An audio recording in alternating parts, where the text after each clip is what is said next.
Hi everyone, welcome to my YouTube channel Daily Tutorials, where I provide you with daily tech tips and helpful guides. In this tutorial, I'm going to show you how you can log into your online banking account for Bank of New York Mellon's. First, make sure you have a good internet connection and it's working properly. Then go ahead and open up a web browser.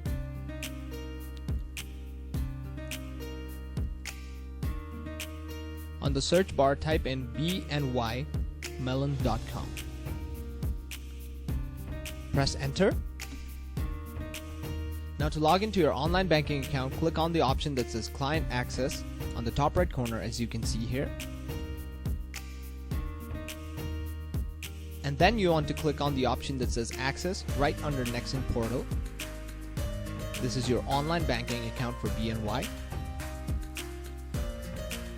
Now you have to type in your user ID here and enter your password here. Once you typed in both, click on Login option right here. Then you should be successfully logged into your online banking account for Bank of New York Mellon. That is it. Thank you for watching this video. Be sure to leave a like, share this video, and subscribe to our channel for more helpful guides just like this.